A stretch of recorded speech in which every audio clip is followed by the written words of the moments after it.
श्री सच्चिदानंद समर्थ सद्गुरु साईनाथ महाराजा। ओम नमो श्री साई नारायणाय। ओम नमो श्री साई गणेशाय नमः। ओम नमो श्री साई सरस्वत्यै नमः। ओम नमो श्री साई सद्गुरु परब्रह्मणे नमः। ओम श्री साईराम। साई बंधुलरा, आत्मस्वरूपुलरा, ప్రేమ స్వరూపులారా, శ్రీ సాయి సచ్చరిత్రం హేమాడ్ పంతు విరచితం, మణి అమ్మ తెలుగు అనువాదం, అధ్యాయం 20 ఓవి 101 నుంచి 110వ ఓవి వరకు పారాయణ మరియు విశ్లేషణ. మొదట శ్రీ దాశరథి శతకము నుంచి శ్రీరామ స్తుతి. నిన్నటితో మొన్నటితోటి 101 శ్లోకాలతో శ్రీరామ స్తుతి అయిపోయింది. 102వ శ్లోకంతో తాను ఏ గురువుకు సంబంధించిన వాడు, ఏ గురువును ఆశ్రయించి రాముని పాదాలు పొందగలిగాను, తన యొక్క జీవితాన్ని చరితార్థం చేసుకునే ప్రయత్నం చేశాను అనేదాన్ని ఒక శ్లోకంలో చెప్పారు. ఈరోజు 103వ శ్లోకంలో కూడా తన చరిత్రకు సంబంధించింది వివరిస్తూ ఈ దాశరథి శతకాన్ని ముగిస్తూ ఉన్నారు. కంచర్ల గోపన్న అనే రామదాస్, భక్త రామదాస్, భద్రాచల మందిర నిర్మాణానికి మూలకారకుడైనటువంటి వారు, పరమ భక్తాగ్రేసురుడైనటువంటి వాడు. శ్రీ రామదాసు చేత రచించబడినటువంటి దాశరథి శతకాన్ని మనం సాయినాథుని యొక్క చరిత్రకు ముందు పఠించుకోవడం ఆ సాయి రామచంద్రుని యొక్క అనుగ్రహం. రేపటి నుంచి మనం ప్రసన్న రాఘవ శతకం, వంగూరి ముద్దన రసకవి విరచితం. శ్రీ ప్రసన్న రాఘవ శతకం, వంగూరి ముద్దన రసకవి విరచితం. ఈ విధంగా ఈ మహానుభావుడి చేత రచించబడినటువంటి రాఘవ శతకంలోకి ప్రవేశిస్తాం. ఇప్పుడు 103వ శ్లోకం చివరి శ్లోకం, పద్యం, మన్నించాలి. ఇవి పద్యాలు, శ్లోకాలుగా. శ్లోకాలు నాకు తెలిసి 2 లైన్లలో ఉంటాయి, పద్యాలు 4 లైన్లలో ఉంటాయి. ఒక్కొక్కసారి కొన్ని మారవచ్చు. అల్లనలింగ మంత్రి సుతుడ త్రిజగోత్రుజుడాదిశాఖ కంచర్ల కులోద్భవుండన ప్రసిద్ధుడనై, కంచర్ల కులోద్భవుండన ప్రసిద్ధుడనై, భవదంకితంబుగా ఎల్ల కవుల్ను తింప రచయించిన, భవదంకితంబుగా ఎల్ల కవుల్ను తింప రచించిన గోప కవీంద్రుడన్ జగద్వల్లభా నీకు దాసుడన్ దాశరథి కరుణాపయోనిధి.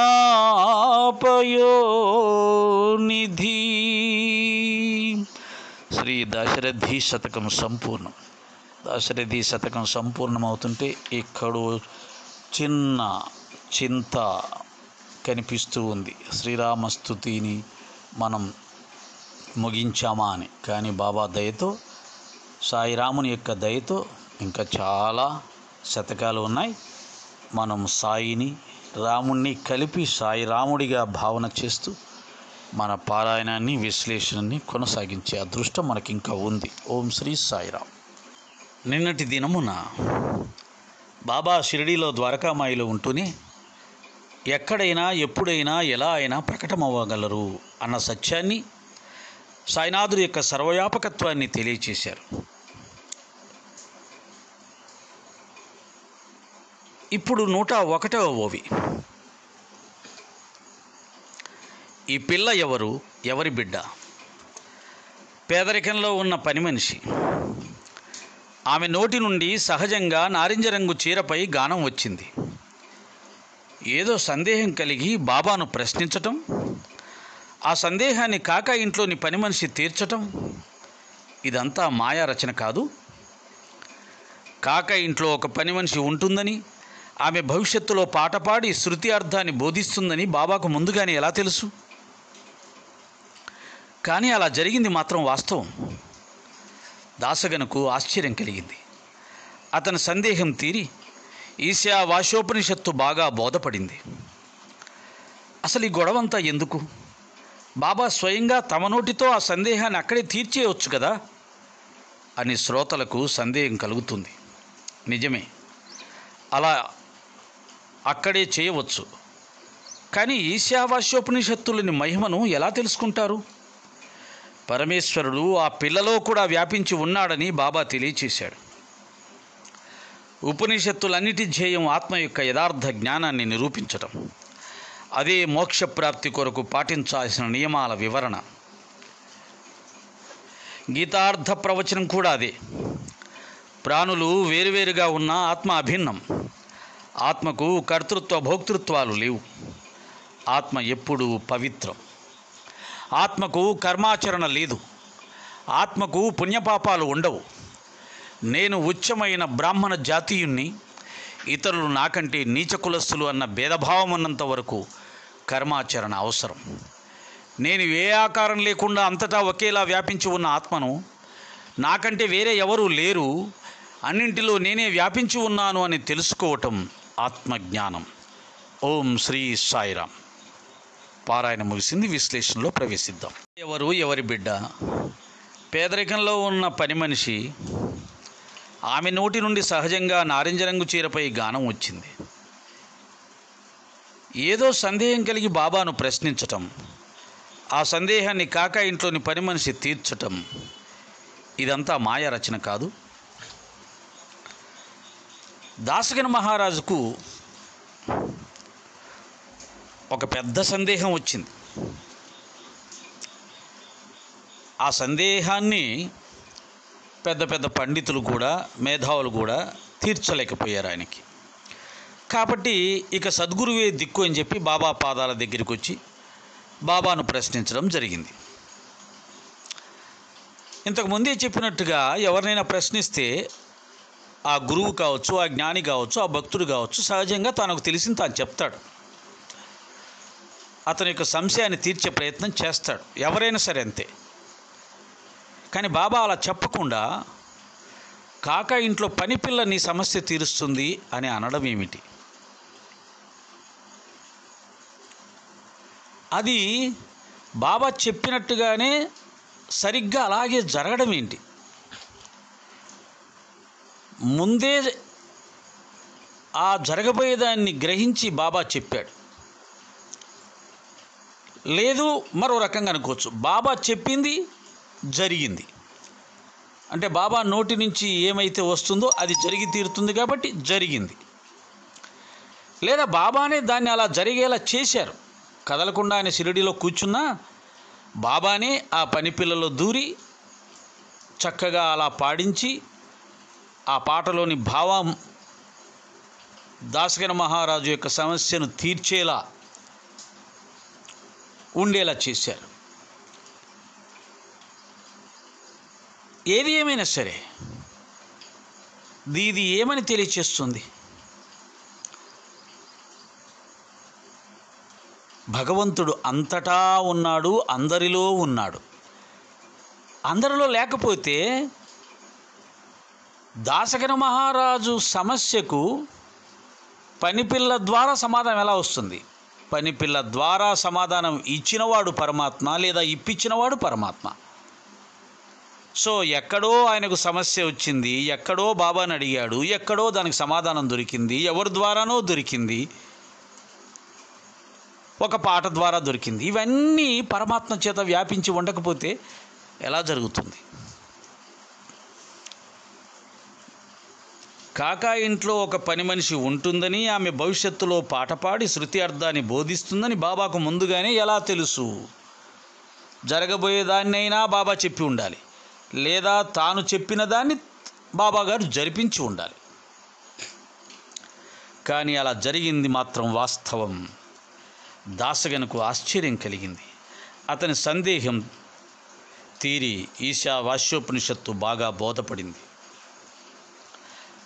అసలు ఈ గొడవంతా ఎందుకు?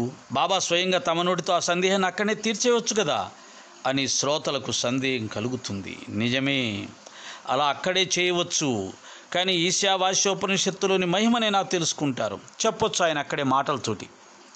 కానీ మాటలతో చెప్పిన దానికి అనుభవపూర్వకంగా అనుభవంలోకి వచ్చిన దానికి తేడా ఉండదు.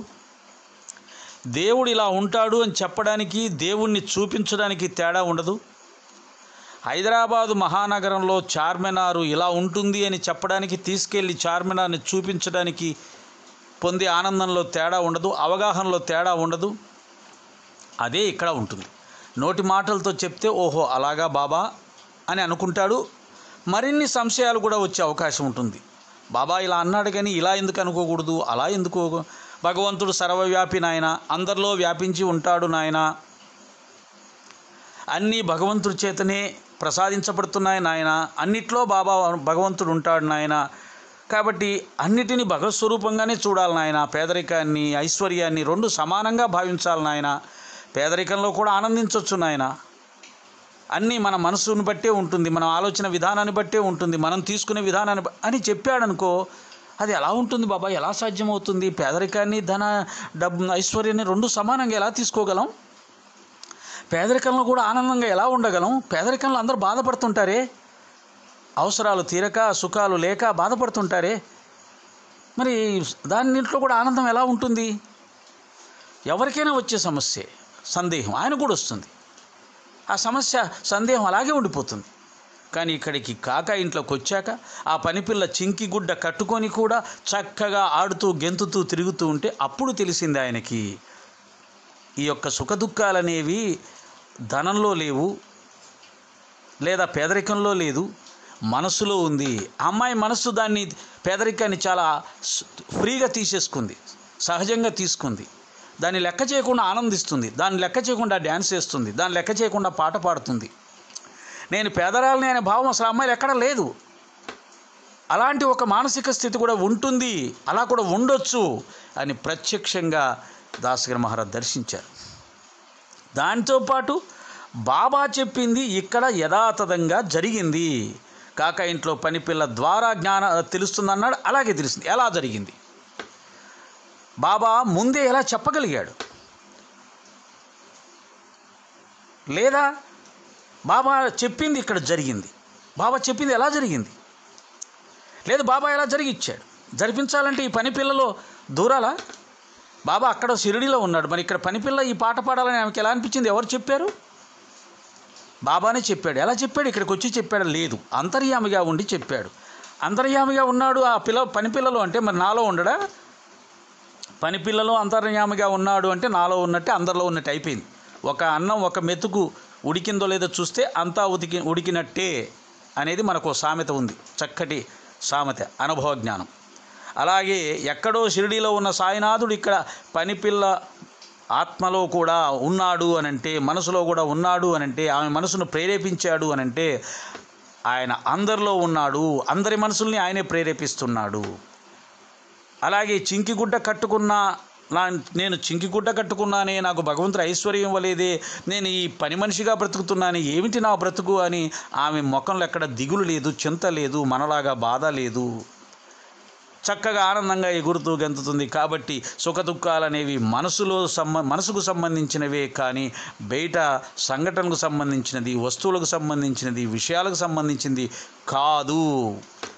అన్నిట్లో పరమాత్మ ఉన్నాడు, అన్నిట్లో పరమాత్మను చూడగలగడమే ఈశావాస్యోపనిషత్తు యొక్క అంతర్భాగము, భావము, పరమార్థము, భావార్థము, దాని హృదయము అనే విషయం ఆయనకి తెలిసింది. నిజమే, అలా అక్కడే చేయవచ్చు. కానీ ఈశావాస్యోపనిషత్తులోని మహిమను ఎలా తెలుసుకుంటారు? పరమేశ్వరుడు ఆ పిల్లలో కూడా వ్యాపించి ఉన్నాడని బాబా తెలియచేశారు. ఉపనిషత్తులన్నిటి ధ్యేయం ఆత్మ యొక్క యథార్థ జ్ఞానాన్ని నిరూపించడం. ఇదే మోక్షప్రాప్తి కొరకు పాటించాల్సిన నియమాల వివరణ. వేదాలు కానీ ఉపనిషత్తులు కానీ భగవద్గీత కానీ ఆత్మ యొక్క యథార్థ జ్ఞానాన్ని నిరూపించాయి. అవి ఏ కథలు చెప్పలేదు, ఏ లీలలు చెప్పలేదు. ఒకవేళ ఉపనిషత్తులు ఏమైనా కథలు చెప్పినా ఆ కథల ద్వారా పామరులకు అర్థం కావడానికి ఆత్మజ్ఞానాన్ని మహర్షులు ఆ విధంగా కథలను సృష్టించారు. కనుక ఉపనిషత్తులు, వేదాలు, భగవద్గీత కేవలం ఆత్మజ్ఞానాన్ని చెప్పడానికే అవి ఉద్భవించాయి. అదేవిధంగా మోక్షప్రాప్తి కొరకు పాటించాల్సిన నియమాల వివరణ, వాటిలో ఏముంటుంది? ఆత్మజ్ఞానం పొందాలి అని అంటే నువ్వు ఏ విధమైనటువంటి నియమాలు పాటించాలి, ఎలా జీవించాలి అనే విషయాలను తెలియచెప్పేదే ఉపనిషత్తులు, వేదాలు, భగవద్గీత. గీతార్థ ప్రవచనం కూడా ఇది. ప్రాణులు వేరువేరుగా ఉన్న ఆత్మాభిన్నం. సముద్రంలో 1,000,000 కుండలు ఉన్నాయి. కుండల నిండా సముద్రం నీళ్లు ఉన్నాయి. ఆ కుండల్లో ఉన్న నీరు, సముద్రం నీరు ఒకటే, వేరు కాదు. కానీ ఆ కుండలకి సముద్రానికి, ఆ కుండలో ఉన్న నీటికి సముద్రానికి మధ్యలో కుండ అనే మట్టి అడ్డంగా ఉంది. అదే శరీరం. ఆ మట్టి అలా పగిలిపోతే ఆ కుండలోని నీరు సముద్రంలో కలిసిపోయి ఒకటైపోతుంది. అలాగే మన శరీరంలో ఈ శరీరం చనిపోయిన తర్వాత కానీ, లేదా శరీరం అనే భావనను తీసేసుకోగలిగినా కానీ ఆత్మ విశ్వాత్మతో అనుసంధానం అయిపోతుంది.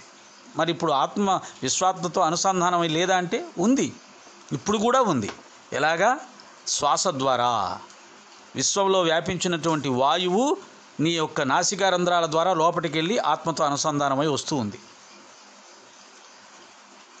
కనుక విశ్వాత్మ, మన దేహంలో ఉన్న ఆత్మ రెండూ ఒకటే, వేరు కాదు. కానీ దేహభావం ఉన్నవారికి, నేను ఈ దేహాన్ని అనుకునే భావం ఉన్నవారికి వేరు. నేను ఈ దేహాన్ని అనే భావన కలిగించినవాడు పరమాత్మ. తన మాయ ద్వారా జీవులకు నేను ఈ దేహాన్ని అనే భావన కలిగించాడు. ఈ ఇంద్రియాలతో కూడిన వాడిని నేను అనే జీవుణ్ణి నేను అనే ఓ భావన కల్పించాడు. అలాగే ఈ ప్రపంచాన్ని సృష్టించాడు. ప్రపంచంలో ఎన్నో అందాలు, విశిష్టాలు ఎన్నో సృష్టించాడు అనుభవించడానికి. వాటిని అనుభవించడానికి ఈ దేహానికి కొన్ని ఇంద్రియాలను ఇచ్చాడు. ఆ ఇంద్రియాల ద్వారా ప్రపంచ విషయాలను అనుభవిస్తూ ఆ జీవులు ఈ జగన్నాటకంలో పాత్రలు పోషిస్తూ ఉంటారు. అది చూసి ఆయన వినోదిస్తూ ఉంటాడు. ఒక రచయితకి ఒక దర్శకుడు, రచయిత దర్శకుడు రెండు ఒకరే. ఈ రోజుల్లో చాలామంది అటువంటి వాళ్ళు ఉన్నారు. రచయిత దర్శకుడు రెండు ఒకరే. ఒక కావ్యాన్ని రచిస్తాడు, ఒక కథను సృష్టిస్తాడు, దానికి దర్శకత్వం తానే వహిస్తాడు, పాత్రల ద్వారా అది పూర్తి చేస్తాడు ఆ నాటకాన్ని. అది అతనికి ఉన్నటువంటి ఒక సరదా. భగవంతుడు కూడా రచయిత ఆయనే, దర్శకుడు ఆయనే, పాత్రలు కూడా ఆయనే అని కొన్ని శాస్త్రాలు చెప్తాయి. పాత్రలు కాదు, అవి జీవులు. కానీ ఆ జీవుల్లో కూడా ఆయన ఉన్నాడు, అంతేగాని ఆ జీవులు ఆయన కాదు. ఆయనకు సంబంధించిన అంశాలన్నీ అందులో ఉన్నాయి కాబట్టి ఆయనే అనుకుంటూ చెప్పవచ్చు ఒక్కోసారి. కానీ ఆయన కాదు. ఇంతకుముందు సూర్యుడి కిరణాలు వేరు కాదంటే వేరు కాదని చెప్పొచ్చు, వేరు అంటే వేరు చెప్పొచ్చు. సూర్యుని కిరణం సూర్యుడు కాలేదు, సూర్యుడి కిరణం వేరు కాదు, ఆయన దగ్గర నుంచే వచ్చింది, ఆయన లక్షణాలే ఉంటాయి. అలాగే ఆయన నుండి వచ్చిన ఈ ప్రపంచం, ఈ జీవులు ఆయన నుండి వచ్చారు కాబట్టి ఆయనే అని ఒక భావంతో చెప్తారు కొంతమంది. అద్వైత జ్ఞానం అలా చెప్పబడుతుంది. కానీ ఈ జీవులు అజ్ఞానంలో ఉంటారు కాబట్టి అజ్ఞానంలో ఉన్న వాళ్ళు పరమాత్మ ఎలా అవుతాడు? వీళ్ళు జీవులు. అయితే అజ్ఞానంతో ఉన్న ఈ జీవులకు కూడా ఆయనే ఆధారమై ఉన్నాడు. ఆత్మగా ఆధారమై ఉన్నాడు. ఆత్మజ్ఞాన స్వరూపం, శుద్ధ ఆనంద స్వరూపం. కానీ దాని నుంచి వచ్చినటువంటి మాయ కారణంగా జీవులు మేము దేహదారులం అనే భావంలో పడి ఇంద్రియ సుఖాల్లో జీవిస్తూ సుఖ దుఃఖాలు అనుభవిస్తుంటారు. కాబట్టి వీళ్ళు ఈ అజ్ఞానం ఉన్నంత వరకు వీళ్ళు జీవులే. దేహదారులు అయినటువంటి మానవులు కానీ అందరూ కూడా జీవులే. జీవభావం ఉన్నంత వరకు జీవులే. కానీ ఆ జీవభావం పోగానే వాడు కూడా దేవుడైపోతాడు. కనుక ఒకటే అంటే ఒకటి, ఒకటి కాదంటే ఒకటి. తెలుసుకున్నప్పుడు ఒకటి, తెలుసుకోనప్పుడు రెండు. సత్యం ఒకటే. మూలం నుంచి చూస్తే ఆయన నుంచే వచ్చింది, అంతా ఆయనే. కానీ ఆయన నుంచి వచ్చిన దానిలో నుంచి మాయ వచ్చి మాయ కారణంగా ఈ యొక్క ప్రపంచం ఏర్పడి, మాయ కారణంగా శరీరాలు ఏర్పడి, మాయ కారణంగా వాళ్ళు జీవభావంతో అజ్ఞానంలో సంచరిస్తూ ఉంటారు. కాబట్టి ఆ అజ్ఞానంలో ఉన్నవాళ్ళు అజ్ఞానం ఉన్నంత వరకు వాళ్ళని ఆయన అనడానికి వీళ్ళే. ఇది జాగ్రత్తగా విచారణ చేస్తే తెలుస్తుంది. అందుకని వివేకం కావాలి, కాన్సన్ట్రేషన్ కావాలి. ప్రాణులు వేరువేరుగా ఉన్న ఆత్మ అభిన్నం. శరీరాలతో రకరకాలుగా మనం ఉన్నా మనలో ఉన్న ఆత్మ ఆయనే, పరమాత్మ. అది అభిన్నం, అంతటా నిండి ఉంది, ఒకే రకంగా ఉంది. ఆత్మకు కర్తృత్వ భోక్తృత్వాలు లేవు. మన లోపల ఉన్న ఆత్మకు ఏమీ లేవు, చేయాల్సింది లేదు, చేసేది లేదు. ఆత్మ ఎప్పుడూ పవిత్రం, అది ఎప్పుడూ పవిత్రం. ఆత్మకు కర్మాచరణ లేదు, దాని కర్మ చేయాల్సిన అవసరం లేదు, కర్మ చెయ్యదు. కర్మ మనము జీవులు అనబడే మనము, అంటే ఆత్మ నుండి వచ్చిన మాయ కారణంగా ఏర్పడినటువంటి ఈ శరీర భావనతో నేను అనే భావన ఏర్పడ్డ తర్వాత, నేను ఈ దేహాన్ని అన్న భావన ఏర్పడ్డ తర్వాత కర్మ ఏర్పడుతుంది. ఆ కర్మ ఏర్పడడానికి, నీ శరీరంతో నువ్వు కర్మలు చేయడానికి ఆత్మ ఒక కారణంగా ఉంటుంది. అంటే ఆత్మ నీకు ఆధారంగా ఉంటుంది. దాని ఆధారం లేకపోతే శరీరమే నిలబడదు. కాబట్టి దాని ఆధారంగా శరీరం నిలబడి నువ్వు కర్మలు చేయడానికి అది ఒక కారణంగా ఉంటుంది. సూర్యుడు రావడంతో మనం పనులు చేస్తున్నాం, ఇంతకుముందు చాలాసార్లు చెప్పుకున్నాం. మనం ఈ పనులను చేయడానికి కారణం సూర్యుడే. ఆయన లేకపోతే చీకటి, మనం ఏం చేయలేం. కాబట్టి ఆయన ఒక కారణంగా ఉన్నాడు. కానీ మనం చేస్తున్న కర్మలకు ఆయనే కారణం కాదు. అంటే ఆయన చేయమని చెప్పలా, చేయించలా. మనం చేయడానికి ఆయన ఒక కారణంగా ఉన్నాడు. ఆయన ఉన్నాడు కాబట్టి చేస్తున్నాం. అలాగని ఆయన చేయమని చెప్పలా, ఆయన చేయించలా. కాబట్టి మన కర్మకు మనమే అనుభవిస్తాం తప్ప సూర్యుడు అనుభవించడు. అలాగే ఆత్మ శరీరానికి ఆధారంగా ఉండి మనం కర్మలు చేయడానికి ఒక కారణంగా ఉంది. కాబట్టి కర్మల ఫలితాలు అది అనుభవించదు, మనం అనుభవిస్తాం. ఆత్మ స్వచ్ఛంగా, పవిత్రంగా, ఆనందంగా అలాగే ఉంటుంది. అదే మార్పు ఉండదు. ఆత్మ నుంచి వచ్చిన మాయ కారణంగా ఉండే ఈ జీవులు కర్మలు అనుభవిస్తారు. ఆత్మకు పుణ్యపాపాలు ఉండవు. నేను ఉచ్చమైన బ్రాహ్మణ జాతిని, ఇతరులు నాకంటే నీచ కులస్తులు అన్న భేదభావం ఉన్నంత వరకు కర్మాచరణ అవసరం. ఇది బ్రాహ్మణులకు చెప్తున్నాడు. బ్రాహ్మణుడి విషయమే ఎందుకు ఎత్తాడు? బ్రాహ్మణులు ఎక్కువగా కర్మాచరణలు చేస్తుంటారు. కర్మిష్ఠులు అంటారు. వాళ్ళు నియమాలు పాటించుకుంటూ కొంతమంది యజ్ఞాలు, యాగాలు, వ్రతాలు, దీక్షలు ఇవన్నీ చేస్తూ ఉంటారు. అవన్నీ నీకు ఎంతవరకు అవసరం? నేను బ్రాహ్మణ్ణి, ఉచ్చమైన బ్రాహ్మణ జాతిని, మిగతా వాళ్ళందరూ నీచమైన కులస్తులు అనే భేదభావం ఉన్నంతవరకు నువ్వు ఆ కర్మకాండ చేస్తూ పోవాల్సిందే. పూజలు, వ్రతాలు, యజ్ఞాలు, యాగాలు, నియమాలు, నిష్టలు ఇవన్నీ నువ్వు చేస్తూ పోవాల్సిందే అని బ్రాహ్మణులకు చెప్తున్నాడు. స్వయంగా ఆయన బ్రాహ్మణుడు కాబట్టి బ్రాహ్మణులు ఈ చాదస్తం ఇవన్నీ ఎక్కువగా ఆచరించే విధానాలు ఉంటాయి కాబట్టి వాళ్ళకు చెప్తున్నాడు. నువ్వు దాన్ని, ఆ కర్మకాండను దాటుకోవాలంటే ఏం చేయాలో చెప్తున్నాడు. నేను ఏ ఆకారం లేకుండా అంతటా ఒకేలా వ్యాపించి ఉన్న ఆత్మను, నాకంటే వేరే ఎవరూ లేరు, అన్నిటిలో నేనే వ్యాపించి ఉన్నాను అని తెలుసుకోవడం ఆత్మజ్ఞానం. ఇది తెలుసుకోగలిగితే నువ్వు ఇక కర్మలు చేయాల్సిన అవసరం లేదు, కర్మకాండ చేయాల్సిన అవసరం లేదు. పూజలు, వ్రతాలు, దీక్షలు, యజ్ఞాలు, యాగాలు ఇవన్నీ అవసరం లేదు. బాబాలాగా హాయిగా ఎక్కడైనా ఎలాగైనా ఉండొచ్చు, ఏ నియమం లేదు. అన్నిట్లో నేనే ఉన్నాను, అంతటా నేనే. అక్కడ ఇంక కులాలు లేవు, మతాలు లేవు. హరిజనుడు వచ్చినా ఇంకో జనుడు వచ్చినా హాయిగా కౌగిలించుకుంటాడు. ఎందుకని? అతనిలో ఉన్నది ఆత్మే, నాలో ఉన్నది ఆత్మే. అతనిలో పరిశుద్ధాత్మ ఉంది, నాలో పరిశుద్ధాత్మ ఉంది, వేరు కాదు ఆత్మజ్ఞానం. ఇది ఆత్మజ్ఞానం చెప్పబడుతుంది. ఓం శ్రీ సాయిరామ్.